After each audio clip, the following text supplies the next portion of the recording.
हाँ तो बच्चों, आज हम 11वीं क्लास की मुख्य त्रिकोणमिति के अंदर प्रवेश करने जा रहे हैं। और आज आप लोगों को जो भी कुछ यहाँ बोर्ड में बताया जाएगा वो आगे की पढ़ाई के लिए या आगे की त्रिकोणमिति सीखने के दृष्टिकोण से अति आवश्यक है, बहुत महत्वपूर्ण है। मान लीजिए कोई बच्चा इस पीरियड को मिस कर देता है और वो चाहता है कि मैं आगे 11वीं और 12वीं के अवकलन समाकलन या और भी त्रिकोणमिति के अनुप्रयोग को मैं कर पाऊंगा, तो वो असंभव है।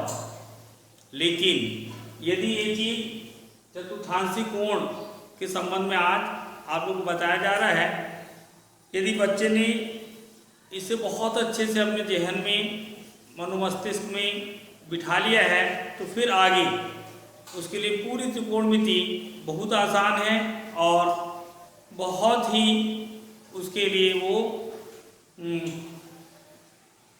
पसंदीदा अध्याय हो सकता है। इसलिए मेरा आपसे अनुरोध है कि सभी बच्चे आज जो भी कुछ बताया जा रहा है उसको एकाग्रचित्त होकर देखें और उसका चिंतन एवं मनन करें। तो चलिए आज हम चतुर्थांशी कोण के संबंध में जानेंगे।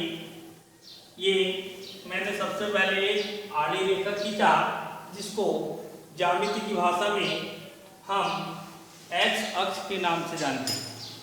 इस रेखा को हम क्षैतिज रेखा के नाम से जानते हैं हिंदी में। ये एक्स अक्ष कहलाती है। इसके बाईं ओर एक्स डैश के नाम से हम लोग इसको जानते हैं। अंग्रेजी में इस रेखा को हॉरिजॉन्टल लाइन के नाम से जानते हैं और हिंदी में क्षैतिज रेखा के नाम से जानते हैं। और ज्यामिति में इस क्षैतिज रेखा को हम एक्स अक्ष के नाम से पुकारते हैं। इसके बाद इसके लंबवत एक खड़ी रेखा खींचा जिसे हिंदी में हम ऊर्ध्वाधर रेखा बोलेंगे और ज्यामिति की भाषा में इसे हम वाई अक्ष के नाम से जानेंगे। अंग्रेजी मीडियम वाले इस ऊर्ध्वाधर रेखा को वर्टिकली लाइन के नाम से जानते हैं और हिंदी मीडियम वाले इसे वाई अक्ष के नाम से पुकारते हैं। ये वाई और ये वाई डैश। जैसे हम किसी समतल पर ये एक्स अक्ष और वाई अक्ष को खींचते हैं तो एक्स अक्ष और वाई अक्ष के कटान बिंदु को हम मूल बिंदु के नाम से जानते हैं। मूल बिंदु इसे हमेशा ओ लेटर के द्वारा दिखाया जाता है। जैसा 10वीं क्लास में आपको बताया गया, मूल बिंदु के निर्देशांकों को हम 0,0 से प्रदर्शित करते हैं। जैसे ही किसी समतल पर एक्स अक्ष और वाई अक्ष खींचा गया, तुरंत ये समतल जो है 4 भागों में बढ़ जाता है। पहला भाग, दूसरा भाग, तीसरा भाग, चौथा भाग। जैसा घड़ी हमारी इस डायरेक्शन में चलती है, इसको हम घड़ी की दिशा कहते हैं। जैसे ऊपर घड़ी चल रही है, इसमें देखिए सेकंड का कांटा इस दिशा से इस दिशा की ओर गतिमान है, जबकि त्रिकोणमिति में हमेशा हम घड़ी की दिशा की विपरीत गति करेंगे। घड़ी की दिशा की विपरीत गति करेंगे, अर्थात यहाँ से यदि हम लोग अपना सफर तय कर रहे हैं, चालू कर रहे हैं, तो हम इसको इस तरीके से गति करते हुए यहाँ पर पहुँचेंगे। तो चलिए यहाँ से यदि हम लोग सफर चालू कर रहे हैं, स्वाभाविक है इसको हम शून्य अंश के नाम से जानेंगे। यहाँ पर पहुंचे तो ये हमारा हो गया 90 अंश। यहाँ तक की त्रिकोणमिति हम कक्षा 9वीं एवं 10वीं में सीख के आ गए हैं। आप लोग को वहाँ पर त्रिकोणमिति सारणी बताई गई होगी जिसमें 0 से 90 अंश तक के सभी त्रिकोणमिति अनुपातों के मान धनात्मक बताए गए। कोई भी मान ऋणात्मक नहीं था। और वो क्यों ऐसा हुआ था, वो चीज़ आज आप लोग को बताई जाने वाली। यहाँ से यदि मैं और आगे बढ़ूँ, यहाँ पर पहुँचूँ तो तो ये हमारा है 180 अंश। और आगे बढ़ूं तो ये है हमारा 270 अंश। वापस घूमते हुए अपनी जगह पहुंच जाऊं तो एक चक्कर पूरा हो गया, अर्थात इसको बोलते हैं हम लोग 360। जैसा कि आप लोग को पिछली प्रश्न में बताया गया कि कोण को अब हम अंश में महसूस करेंगे, लेकिन लिखते समय रेडियन में ही हम लोगों को उसको लिखना है। जैसे ये 90 अंश है तो पिछली प्रश्नावली में हम लोग सीख गए कि 90 अंश मतलब π/2 रेडियन, 180 अंश मतलब पाई रेडियन, 270 अंश मतलब 3π/2 रेडियन, 360 अंश मतलब 2π रेडियन। अब जैसे ये 4 भाग हुए तो इस भाग को हम प्रथम चतुर्थांश के नाम से जानते हैं। प्रथम चतुर्थांश ये दूसरा भाग कहलाता है, क्योंकि एंटी क्लॉकवाइज चलना है। इसे हम द्वितीय चतुर्थांश के नाम से जानते हैं। ये तीसरा हिस्सा है, इसे हम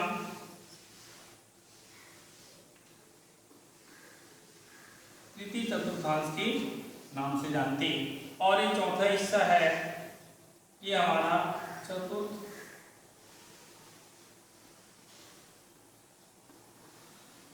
चतुर्थांश के नाम से जाना जाएगा। इस प्रकार हमारा समतल 4 बराबर इससे बढ़ गया। अब प्रथम चतुर्थांश में हम यदि त्रिकोणमितीय अनुपातों की बात करें तो यहाँ पर लिखा जाता है ऑल पॉजिटिव। ऑल पॉजिटिव का मतलब हम जानते हैं कि हमारे पास कुल 6 त्रिकोणमितीय अनुपात होते हैं, अर्थात सभी त्रिकोणमिति के 0 से 90 अंश तक के मान सभी धनात्मक होंगी। इसी कारण 9वीं में जो आपको त्रिकोणमिति सारणी बताई गई उसमें एक भी ऋणात्मक मान नहीं था, क्योंकि वो प्रथम चतुर्थांश में स्थित होता है और वहां पर सभी त्रिकोणमितीय अनुपातों के मान धनात्मक होते हैं। अब हम 11वीं में इंटर मारेंगे द्वितीय चतुर्थांश अर्थात 90 से 180 के बीच। यहाँ पर हम लोगों को याद रखना चाहिए कि साइन और कोसेक धनात्मक, अर्थात ये दो अनुपातों को छोड़ करके बाकी जो 4 हैं कॉस, सेक, टेन, कॉट, बाकी ऋणात्मक होंगे और ये 2 भले यहाँ पर धनात्मक होते हैं। वैसे ही तृतीय चतुर्थांश में टेन और कॉट धनात्मक होते हैं, बाकी जो 4 ऋणात्मक होंगे। चतुर्थ चतुर्थांश में कॉस और सेक धनात्मक होंगे, बाकी सब ऋणात्मक होते हैं। ये सबसे पहले कि 11वीं में एंट्री मारने के पहले हम लोग को इसको दिमाग में बिठाना है कि किस चतुर्थांश में कौन सा त्रिकोणमितीय अनुपात धनात्मक होगा या ऋणात्मक होगा। चतुर्थांश की स्थिति आपको बिल्कुल आभास होना चाहिए। प्रथम चतुर्थांश मतलब 0 से 90 अंश, द्वितीय चतुर्थांश मतलब 90 से 180 अंश, तृतीय चतुर्थांश मतलब 180 अंश से 270 अंश और चतुर्थ चतुर्थांश का मतलब 270 से 360 अंश। इसके बाद जैसे हम लोग को इतना आइडिया हो गया, अब मैंने अभी बताया कि अभी हम लोग को घड़ी की विपरीत दिशा में चलना पड़ता है, कभी कभी घड़ी की दिशा में भी चलते हैं। जैसे अब 10वीं की बात करिए आप, तो 10वीं में ही हम लोगों को एक सूत्र रटवाया गया था, साइन 90 धन थीटा कॉस थीटा होता है।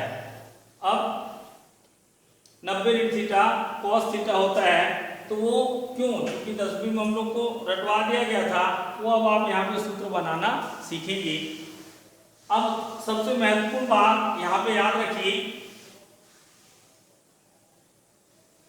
ये आड़ी रेखा मतलब हमारा हो गया एक्स अक्ष। क्या हो गया? एक्स अक्ष। एक्स अक्ष का मतलब 0 अंश, 360 अंश या यहाँ से 180 अंश, क्योंकि 0 अंश और 360 अंश एक ही पॉइंट को कहते हैं और 180 अंश दूसरे छोर को कहते हैं। इसके आगे या पीछे यदि हम लोग जा रहे हैं ऐसा, एक्स अक्ष के आगे या पीछे जाने का मतलब 360 धन थीटा बोलेंगे तो ऊपर, ऋण थीटा बोलेंगे तो नीचे। वैसे ही 180 धन थीटा, 180 धन थीटा मतलब आगे और 180 ऋण थीटा मतलब पीछे। कहने का मतलब क्लॉकवाइज पीछे बोलते हैं, एंटी क्लॉकवाइज आगे बोलते हैं। तो जब हम लोग एक्स अक्ष के आगे पीछे चले तब याद रखेंगे कि साइन थीटा ही रहेगा, कॉस थीटा ही रहेगा। अर्थात जैसे का वैसा त्रिकोणमितीय अनुपात होता है, tan थीटा tan ही रहेगा, cot थीटा cot ही रहेगा, sec थीटा sec ही रहेगा, cosec थीटा भी cosec रहेगा। अर्थात यदि हम एक्स अक्ष के आगे पीछे चल रहे हैं, एक्स अक्ष के आगे पीछे जाना मैंने बताया कि 360 के प्लस या माइनस या 180 के प्लस या माइनस, तो हम लोग को अर्थ जैसे का वैसा मिलेगा। लेकिन यदि हम इस y अक्ष के आगे पीछे चले, y डैश ऐसा अर्थात 90 ऋण थीटा बोलेगा तो इधर, 90 धन थीटा बोलेगा तो इधर, 270 ऋण थीटा बोलेगा तो इधर, 270 धन थीटा बोलेगा तो इधर। इस प्रकार की हम लोग गति कर रहे हैं तब ध्यान रखेंगे साइन थीटा का कॉस थीटा हो जाता है, कॉस थीटा का साइन थीटा होता है, tan कॉट में कन्वर्ट हो जाता है तो कॉट tan में कन्वर्ट होता है।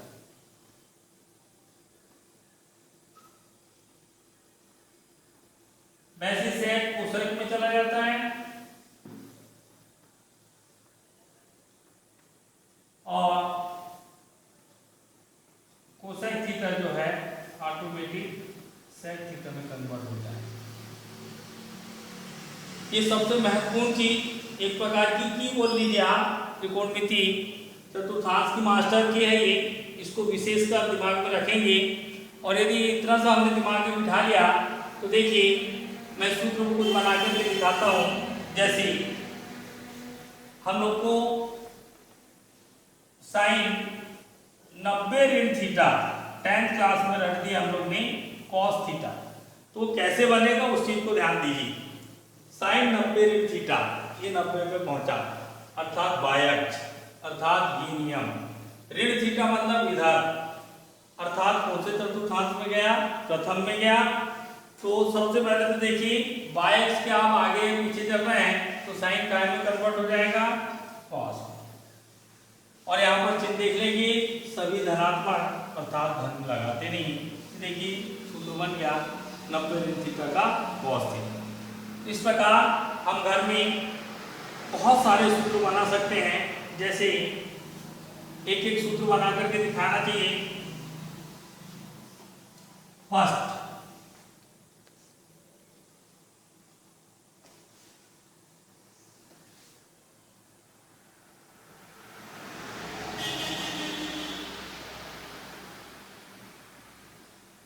अब आपको घर में इस चीज का उपयोग करना है, कैसे क्या होगा, इससे क्या फायदा मिला।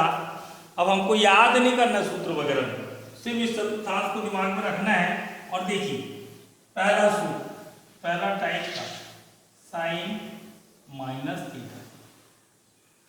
अब माइनस थीटा मतलब कि 0 से कम, माइनस थीटा का मतलब हम लोग को यहाँ से यहाँ उतरना है, अर्थात हम एक्स अक्ष के सापेक्ष गति कर रहे हैं। एक्स अक्ष के सापेक्ष गति करते हैं तो साइन का साइन होता है, ये मैंने लिख दिया साइन थीटा। अब मैं आ गया चतुर्थांश में माइनस थीटा की वजह से यहाँ बोला कॉस और सेक पर धनात्मक रहेंगे। इसके अलावा जो भी त्रिकोणमितीय अनुपात है ऋणात्मक रहेगा, क्योंकि मैं साइन के लिए पढ़ रहा हूँ इसलिए साइन माइनस। इसी प्रकार यदि किसी ने पूछ दिया कॉस माइनस थीटा क्या होगा भैया, तो फिर वही एक्स अक्ष के सापेक्ष गति करना है, तो कॉस थीटा का कॉस थीटा हो गया। इस चतुर्थांश में कॉस धनात्मक होता है तो यहाँ पे धनात्मक ही रहेगा, कोई चिन्ह नहीं लगेगा, अर्थात बोल सकते हैं कॉस माइनस थीटा का कॉस थीटा होगा। इस प्रकार आप पूरे 6 सूत्र आप बनाएंगे, sine cos tan cosec sec बनाना ठिकाना पूरे 6। सेकंड सूत्र भी बनाना शुरू करना 90 ऋण थीटा, साइन 90 ऋण थीटा बराबर 90 ऋण थीटा मतलब y अक्ष के सापेक्ष गति और इस तरफ फर्स्ट चतुर्थांश में आए, हमको मालूम y अक्ष में साइन का क्या होता है cos थीटा, और यहाँ पर सभी त्रिकोणमितीय अनुपात धनात्मक होते हैं, इसलिए पूरे धन ही धन आएंगे। इसी प्रकार आप बाकी 6 को निपटाएंगे, 5 को। फिर दूसरा सूत्र बनेगा, तीसरा सूत्र क्रमवार चल रहा है। अब 90 धन थीटा अर्थात इधर एक एक सूत्र बनाना सिखा रहा हूं, बाकी आपको घर में बनाना है। 90 धन थीटा, ये देखिए फिर y अक्ष के सापेक्ष गति हो रही है तो साइन का हो जाएगा cos थीटा,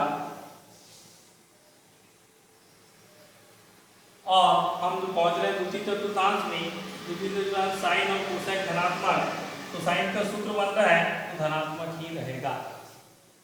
क्या रहेगा? धनात्मक ही रहेगा, क्योंकि साइन का सूत्र बन रहा है, इसका चिन्ह नहीं लगाना, इसका चिन्ह लगाना। साइन यहाँ पे धनात्मक तो धन का धन ही रहेगा। इसी प्रकार आप बाकी 5 बनाएंगे। चौथे में यदि बात करें चौथे सूत्र की, तो आप यहां पहुंच जाएंगे 180 ऋण थीटा, साइन 180 ऋण थीटा बराबर साइन 180 ऋण थीटा मतलब एक्स अक्ष के सापेक्ष गति, एक्स अक्ष में साइन का साइन ही रहेगा, और हम यहाँ पे आ रहे हैं, यहाँ पर साइन बोलता है धनात्मक तो धन का धन, इसमें ऋण लगेगा नहीं। इसी प्रकार बाकी 5 आप लोग बनाएंगे। पांचवा होगा 180 धन थीटा, साइन 180 धन थीटा बराबर, ये भी एक्स अक्ष के सापेक्ष गति हो रही है, साइन थीटा का साइन थीटा ही रहेगा, लेकिन हम तृतीय चतुर्थांश में जा रहे हैं, यहाँ पे tan cot पॉजिटिव अर्थात ये साइन कैसा हो जाएगा नेगेटिव, ऋणात्मक। इसके बाद आ जाते हैं, बाकी आप बनाएंगे छठवा 270 ऋण थीटा,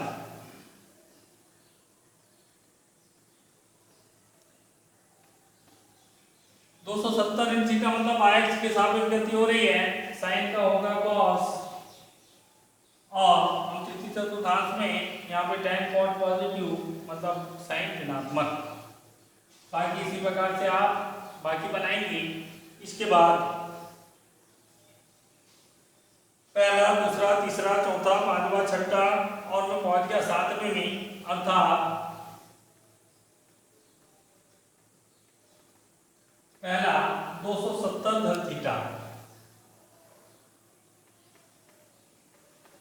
270 धन थीटा मतलब y साइन का हो गया cos, और यहाँ पहुंच गया, यहाँ पे cos धनात्मक होता है, लेकिन हम साइन का सूत्र लगाएंगे इसलिए कैसा होगा ऋणात्मक। बाकी 5 आप बनाएंगे। आठवा 360 ऋण थीटा,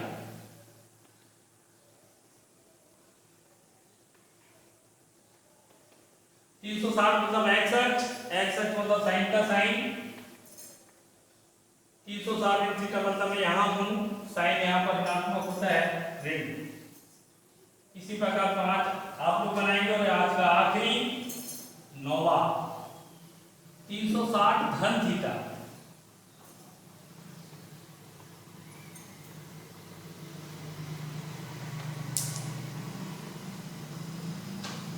360 धन थीटा, फिर एक्स अक्ष है साइन का साइन होगा, और हम जानते हैं चतुर्थांश में सभी धनात्मक, तो धन का निशान होगा।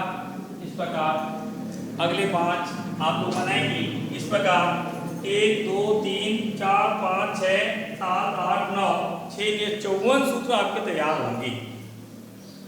और आज इसको अच्छे से दिमाग में बिठा के ये 54 सूत्र अपनी कॉपी में बना के तैयार रहेंगे। कल से हम अगली प्रश्नावली अर्थात दूसरी प्रश्नावली चालू करेंगे। और आज के वीडियो में बस इतना ही।